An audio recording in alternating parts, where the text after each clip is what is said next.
सामान्य अध्ययन के प्रश्नों की अभ्यास श्रृंखला को आगे बढ़ाते हैं।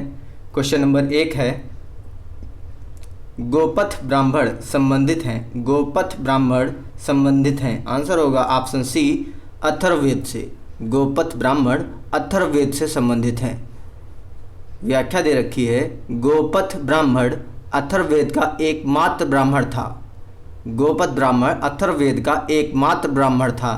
ऐतरेय एवं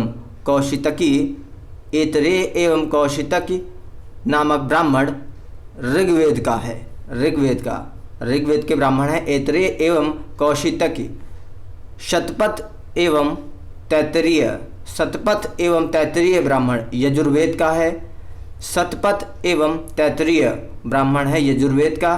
तथा पंचविश या तांडेय ब्राह्मण है सामवेद का ब्राह्मण। सामवेद का ब्राह्मण ग्रंथ। क्वेश्चन नंबर 2 दे रखा है, नैनार कौन थे? तो शैव धर्मानुयायी दक्षिण भारत में पूर्व मध्य काल में भगवान विष्णु की उपासना करने वाले अलवार और भगवान शिव की उपासना करने वाले नैनार कहलाए। नैनारों की संख्या 63 मानी गई, अलवारों की संख्या 12 है। क्वेश्चन नंबर 3 दे रखा है, वल्लभी विश्वविद्यालय स्थित था गुजरात में। वल्लभीपुर प्राचीन भारत का एक नगर था। वल्लभीपुर प्राचीन भारत का एक नगर था जो 5वीं से 8वीं शताब्दी तक मैत्रक वंश की राजधानी रही। मैत्रक वंश की राजधानी रही। यह पश्चिमी भारत के सौराष्ट्र में और बाद में गुजरात राज्य के भावनगर के बंदरगाह के पश्चिमोत्तर में खंबात की खाड़ी के मुहाने पर स्थित था। मान्यता अनुसार इसकी स्थापना 470 ईस्वी में मैत्रक वंश के संस्थापक सेनापति भट्टारक ने की थी। यहाँ की प्रसिद्धि का महत्वपूर्ण कारण वल्लभी विश्वविद्यालय था जो तक्षशिला तथा नालंदा की परंपरा में था। यह बौद्ध धर्म की हीनयान शाखा की शिक्षा का प्रमुख केंद्र था। क्वेश्चन नंबर 4 दे रखा है, हीनयान अवस्था का विशालतम एवं सर्वाधिक विकसित शैलकृत चैत्यगृह है। हीनयान अवस्था का विशालतम एवं सर्वाधिक विकसित शैलकृत चैत्यगृह स्थित है कारले में। हीनयान अवस्था का विशालतम एवं सर्वाधिक विकसित शैलकृत चैत्यगृह कारले लोनावाला महाराष्ट्र में स्थित है। भाजा, कोंडाने, पीतलखोरा, अजंता, बेडसा आदि चैत्यगृहों का संबंध भी हीनयान धर्म से ही है। भाजा, कोंडाने, पीतलखोरा, अजंता, बेडसा आदि चैत्यगृहों का संबंध भी हीनयान धर्म से ही है। क्वेश्चन नंबर 5 दे रखा है, सप्तपर्णी गुफा स्थित है। आंसर होगा ऑप्शन सी राजगृह में। सप्तपर्णी गुफा राजगृह में। प्रथम बौद्ध संगीत अजातशत्रु के शासनकाल में राजगृह बिहार में स्थित सप्तपर्णी गुफा 483 ईसा पूर्व संपन्न हुई थी। इसकी अध्यक्षता महाकश्यप ने की थी। इस संगीत में बुद्ध के उपदेशों को 2 पिटकों विनय पिटक और सुत्त पिटक में विभाजित किया गया। विनय पिटक एवं सुत्त पिटक में विभाजित किया गया। क्वेश्चन नंबर 6 दे रखा है, द्वार समुद्र किस राजवंश की राजधानी थी? तो आंसर होगा होयसल वंश की। होयसल राज्य की राजधानी द्वार समुद्र का वर्तमान नाम हलेबीड है जो कर्नाटक के हासन जिले में है। जबकि वनवासी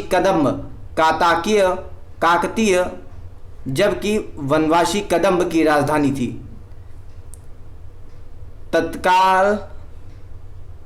तलकाड या कुवलाल गंगों की राजधानी थी। काकतीय वंश का संस्थापक भीमा प्रथम जिसने नलगोंडा हैदराबाद में राज्य का गठन किया। इसकी राजधानी अमकोंडा थी। द्वार समुद्र किस राज्यवंश की राजधानी थी? तो आंसर होगा होयसल होयसल राज्य की राजधानी द्वार समुद्र का वर्तमान नाम हलेबीड, जो कर्नाटक के हासन जिले में है, जबकि वनवासी कदंब की राजधानी व तलकाड या कुवलाल गंगों की राजधानी थी। काकतीय वंश का संस्थापक बीमा प्रथम था, जिसने नलगोंडा हैदराबाद में राज्य का गठन किया। इसकी राजधानी अमकोंड थी। क्वेश्चन नंबर 7 है, महाभारत मूलतः किस रूप में जानी जाती थी? जय संहिता। महाभारत की रचना वेदव्यास ने की थी। पहले इसमें केवल 8800 श्लोक थे। इसका नाम जय संहिता था।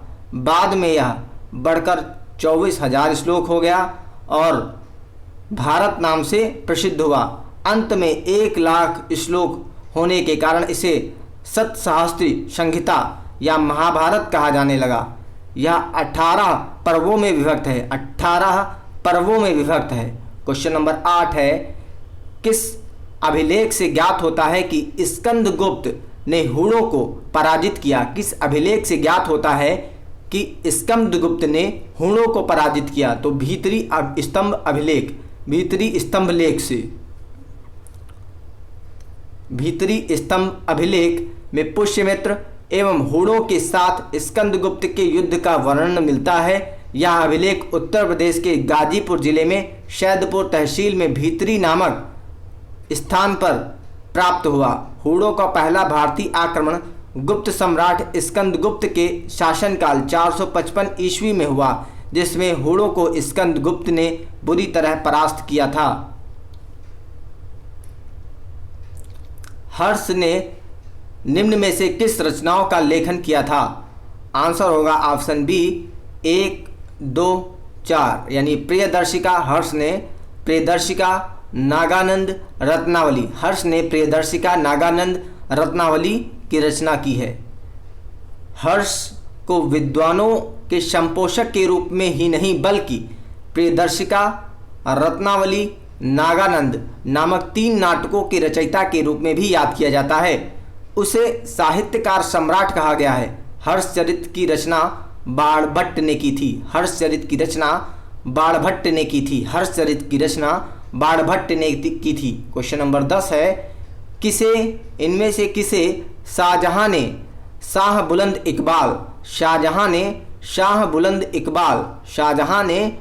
बुलंद इकबाल की पदवी दी थी? दारा शिकोह को। शाहजहां ने दारा शिकोह को शाह बुलंद इकबाल की उपाधि प्रदान की थी। शाहजहां के शासनकाल में उपनिषदों का फारसी भाषा में अनुवाद दारा शिकोह ने सिर-ए-अकबर नाम से किया था। इसके अंतर्गत 52 उपनिषदों का अनुवाद हुआ। दारा को उसकी सहिष्णुता व उदारता के लिए लेनपूल ने लघु अकबर की संज्ञा दी। क्वेश्चन नंबर 11, रोलेट एक्ट किस वायसराय के काल में पारित हुआ? Lord Chelmsford. रोलेट एक्ट किस वायसराय के काल में पारित हुआ? लॉर्ड चेम्सफोर्ड 1916 से 1921 के मध्य भारत के वायसराय रहे। इन्हीं के कार्यकाल में 1919 रोलेट एक्ट पारित हुआ। भारतीय स्वतंत्रता अधिनियम 1947 प्रभावी हुआ। जुलाई 18, 1947 को ब्रिटिश संसद द्वारा 18 जुलाई 1947 को भारतीय स्वतंत्रता अधिनियम पारित किया गया, जिसमें भारत और पाकिस्तान की स्थापना 15 अगस्त 1947 की तिथि निश्चित की गई। क्वेश्चन नंबर 13 है, ब्रिटिश वस्तुओं के बहिष्कार को राष्ट्रीय नीति के रूप में अपनाया गया था। ब्रिटिश वस्तुओं के बहिष्कार को राष्ट्रीय नीति के रूप में अपनाया गया था। आंसर होगा ऑप्शन डी 1905। लॉर्ड कर्जन ने 20 जुलाई 1905 को बंगाल विभाजन की घोषणा की, जिसके परिणाम स्वरूप 7 अगस्त 1905 को कलकत्ता के टाउन हॉल में स्वदेशी आंदोलन की घोषणा की गई। इसी बैठक में ऐतिहासिक बहिष्कार प्रस्ताव भी पारित हुआ। लॉर्ड कर्जन ने 20 जुलाई 1905 को बंगाल विभाजन की घोषणा की, जिसके परिणाम स्वरूप 7 अगस्त 1905 को कलकत्ता के टाउन हॉल में स्वदेशी आंदोलन की घोषणा की गई। इसी बैठक में ऐतिहासिक बहिष्कार प्रस्ताव भी पारित हुआ। क्वेश्चन नंबर 14 है, फूट डालो और राज्य करो रणनीति अपनाई गई थी किस के द्वारा? लॉर्ड मिंटो द्वारा। लॉर्ड मिंटो तात्कालिक भारत सचिव मार्ले, वायसराय लॉर्ड मिंटो, तात्कालीन भारत सचिव मार्ले, वायसराय लॉर्ड मिंटो ने सुधारों का भारतीय परिषद अधिनियम 1909 पारित किया, जिसे मार्ले मिंटो सुधार के नाम से जाना जाता है। इस अधिनियम का मुख्य उद्देश्य फूट डालो और राज्य करो ही था। स्वयं वायसराय मिंटो ने इस अधिनियम के संदर्भ में कहा था, याद रखना कि पृथक निर्वाचन क्षेत्र बनाकर हम घातक विष के बीज बो रहे हैं, जिसकी फसल बड़ी कड़वी होगी। वायसराय मिंटो ने इस अधिनियम के विषय में कहा था, याद रखना कि पृथक निर्वाचन क्षेत्र बनाकर हम घातक विष के बीज बो रहे हैं, जिसकी फसल बड़ी कड़वी होगी। उल्लेखनीय है कि इस अधिनियम के पहले कर्जन का 1905 में बंगाल विभाजन भी फूट डालो राज करो की नीति पर ही आधारित था। अतः ए और बी दोनों ही उत्तर सही हो सकते हैं। हालांकि उत्तर कुंजी में ऑप्शन बी सही माना गया। ऑप्शन बी यानी ये लॉर्ड मिंटो। लॉर्ड कर्जन भी हैं, लॉर्ड कर्जन अधिकतर माने जाते हैं, लेकिन इसमें इन्होंने लॉर्ड मिंटो को माना। क्वेश्चन नंबर 15, गदर पार्टी का मुख्यालय सैन फ्रांसिस्को। गदर पार्टी का मुख्यालय सैन फ्रांसिस्को। 1913 में Sohan Singh Bhakna Hindustan association of the Pacific coast. 1913 में सोहन सिंह भाकना ने Hindustan association of the Pacific coast नामक संस्था की स्थापना की। इस संस्था ने गदर नामक अखबार निकाला, जिससे इस संस्था का नाम भी गदर पार्टी पड़ा। इसका मुख्यालय सैन फ्रांसिस्को संयुक्त राज्य अमेरिका में था। क्वेश्चन नंबर 16, इनमें से कौन उग्र राष्ट्रवाद के उल्लेखनीय नेताओं में से नहीं था? उग्र राष्ट्रवाद यानी गोपाल कृष्ण गोखले नहीं होंगे। आंसर होगा ऑप्शन ए, गोपाल कृष्ण गोखले। बाकी सभी विचित्र लाल पाल बाल ये जितने हैं ये सब उग्र राष्ट्रवादी थे। लाल बाल पाल यानी लाल बाल पाल, लाल हैं आपके लाला लाजपत राय, बाल गंगाधर तिलक, पाल विपिन चंद्र पाल, ये उग्र थे। गोपाल कृष्ण गोखले उग्र नहीं थे। इनमें से कौन उग्र राष्ट्रवाद के उल्लेखनीय नेताओं में से नहीं है? तो आंसर होगा गोपाल कृष्ण गोखले। बाकी सभी विपिन चंद्र पाल, लाला लाजपत राय, लोकमान्य तिलक। तो व्याख्या है 1906 के बाद भारतीय राजनीति में कांग्रेस के अंदर उग्रवादी दल के उदय के साथ साथ देश में क्रांतिकारी उग्रवादी दल का भी आविर्भाव हुआ। उग्रवादी विचारधारा के 4 प्रमुख नेता थे, बाल Gangadhar Tilak, Lala Lajpat Rai, Vipin Chandra Pal, Arvind Ghosh.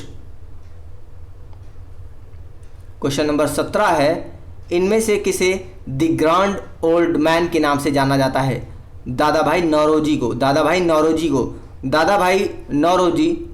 The grand old man धन के बहिर्गमन सिद्धांत के सबसे पहले और सर्वाधिक कट्टर प्रतिपादक थे।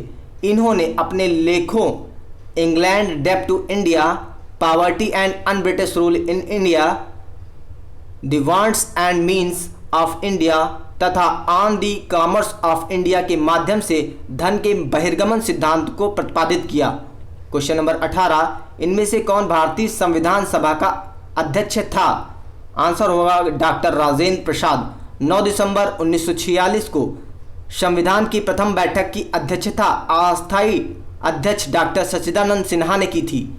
11 दिसंबर 1946 को संविधान सभा ने डॉक्टर राजेंद्र प्रसाद को निर्विरोध संविधान सभा के स्थायी अध्यक्ष के रूप में चुना। क्वेश्चन नंबर 19, स्वतंत्रता का नवग्रहित तिरंगा पहली बार कब लहराया गया?